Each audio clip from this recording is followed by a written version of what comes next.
2017 is only halfway over, and in the United States, it's been a bloody 6 months. There have already been more than 8,000 shooting deaths and more than 16,000 gun-related injuries, according to the watchdog group Gun Violence Archive. In Chicago, the violence has been so intense that President Trump announced at the end of June that he's sending in the feds.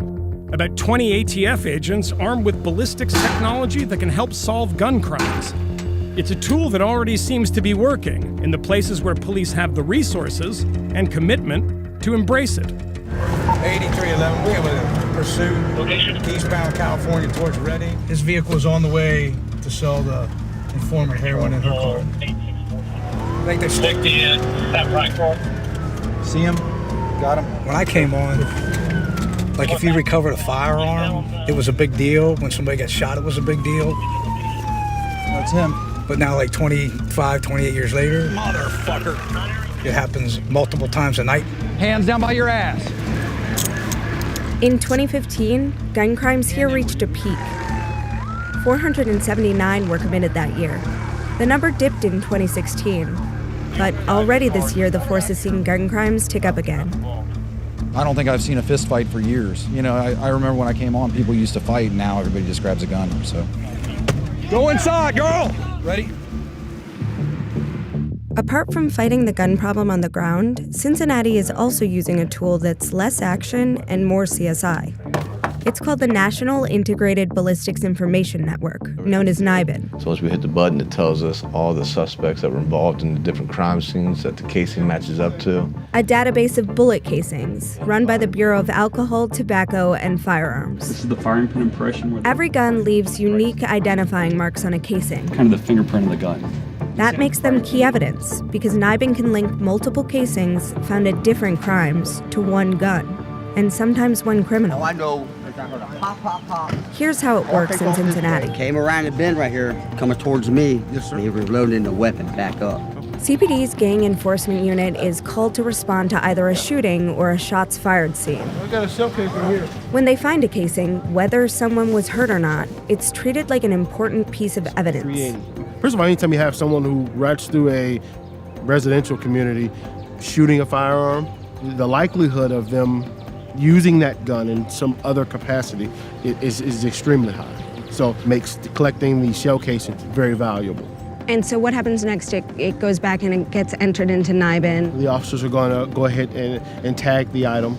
We're going to go ahead and put it into our property room. Josh, come here and pick up that property. And then our NIBIN specialist retrieve it tomorrow. Everything is then brought to the NIBIN lab for processing. Okay, so this is the casing that you guys saw last night. There, casings are cleaned and entered into a system that creates 3D images. We're going to find the area we want the algorithm to analyze. They're sent to a correlation center, where they're compared to casings found at other crime scenes for matches. We did get a NIBIN hit. That data is sent back to the cops, and detectives will follow up on any potential hits. So that one firearm was linked to 1, 2, 3, 4, 5, 6, 7, 8 crimes. After years of trial and error, Cincinnati's NIBIN process is a model for others. Police departments come to them for training. We had 426 people shot in Cincinnati last year. We didn't have 426 individuals each pulled the trigger once. We've got 40 to 50 that repeatedly pull the trigger. They shoot 2, 3, 4 individuals before we can finally put a case on them. So how do you measure success with NIBIN? Well, we know that NIBIN played a large role in our shooting reductions for last year. We were one of the few large Midwest urban cities that had a reduction in both homicides and total shootings. Cincinnati's NIBIN process is a success, but it's been a challenge to implement here and in police departments across the U.S. There are less than 180 machines nationwide. Machines cost as much as $250,000 to buy, and using them correctly requires a mindset shift from cops, who tend to think of bullet casings as trash and the CSI stuff as boring. It takes somebody describing it to you and then seeing it. Those are just some of the challenges ATF has faced as they try to widen the NIBIN network. So do you think that ATF maybe made a mistake in not getting out there and telling police departments, you need to do this quickly, this is the right way to do it? I think police departments in general are reactive. I think there was a time when a stop sign shooting occurred, shots fired, I don't think the officers would have gotten out of their cars to pick up the cartridge cases to submit.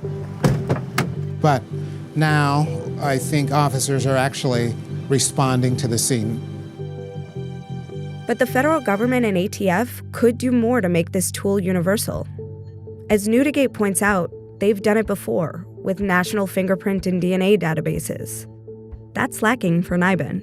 There's not a police department in the country that's going to say, we wouldn't submit those fingerprints into AFIS. National practice.